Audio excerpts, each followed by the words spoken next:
dungeon. Floor. Whatever you want to call it.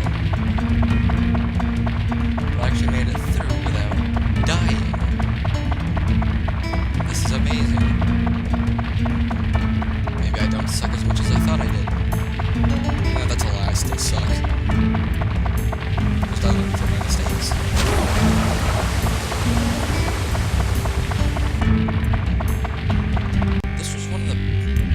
The sequel to this game was actually pretty good looking for a PlayStation 2 game.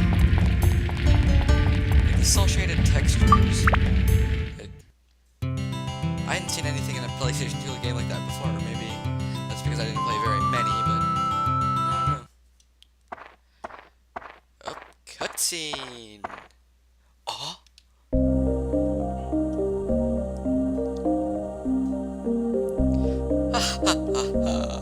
Seems like you finally come back with some Atla. Very well then, I shall teach you as I promised. The pieces sealed inside Atla are released by touching the Atla with your left hand, where the power of the Atlamelia resides. Buildings and people that were sucked into the Atlamelia will be restored to their original form. Once you bring them back to the ground level, you can arrange them as you wish. By going back and forth between the dungeon and ground level, you can restore the Earth to its original form. That's your mission as the one who was granted the power of the Atlamelia. Now, let us move on. This may get a bit technical. If you wanted to place buildings, etc., press the select button while walking and go to edit mode. Press the select button again to return to walking mode. In edit mode, you can reassemble buildings that have fallen apart and place them on the ground. Seeing is believing. Try yourself. Must be faster than listening to my lecture. Oh yes, and if you ever forget the things I teach you, use this. Da-da-da-da! Manual acquired. It's a guide for using Atlamelia and other things I wrote. I wrote it for beginners like you. Manual can be selected from the main menu. Read it really carefully. Shouldn't say the manual. Okay, I'll leave the world's reconstruction to you. I'll be watching. Ha ha ha. So long. Zoom zoom zoom.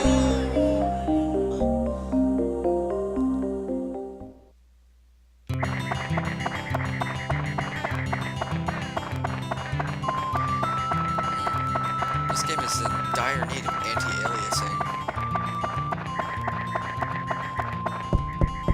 But I suppose it's because I'm running at higher than the native resolution. But now our only hope is Drawn. Drawn has always watched over us. I'm sure Drawn is whatever he's already said that.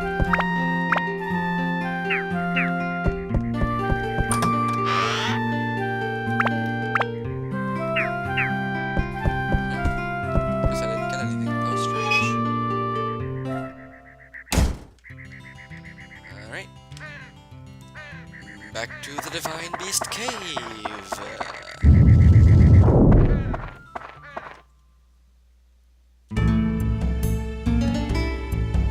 This game has a great soundtrack.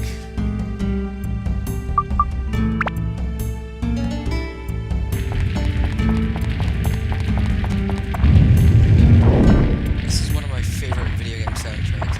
My other one would have to be I'm back. Exciting, eh? Don't give me that look. This is for your benefit. Now, here is the intermediate course. I won't repeat myself, so listen carefully. First is the lock-on. You already knew that pressing the circle button locks onto monsters. Red target frame will appear around an enemy for as long as they are locked on. However, you may not have known that the L1 and R1 buttons function change during lock-on. Pressing the L1 button during lock-on switches the lock-on to another enemy.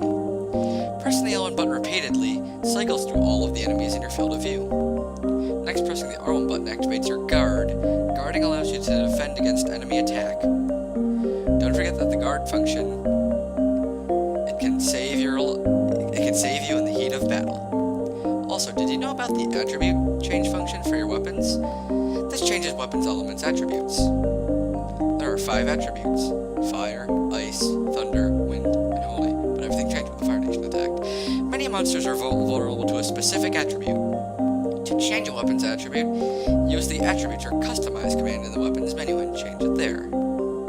Of course, you cannot activate an attribute unless that weapon has points for that attribute.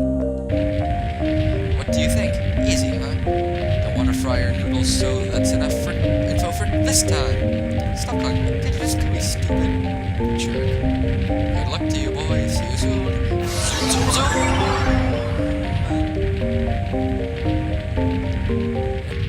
Microphone is not muted.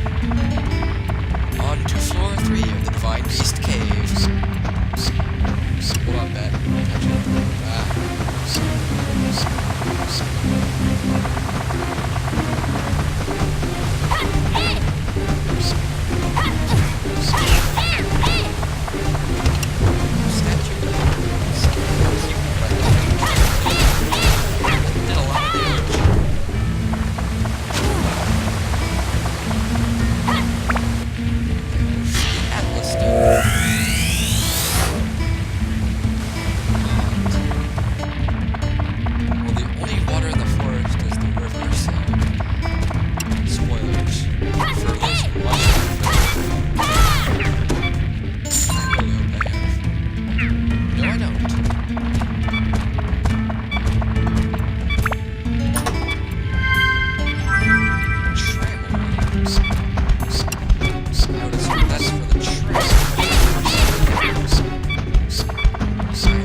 Stunk.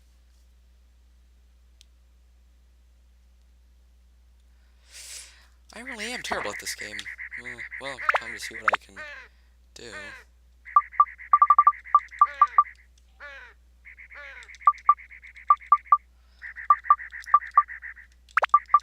I assume Camacho goes in machos. Fence goes here. Fence. Claude.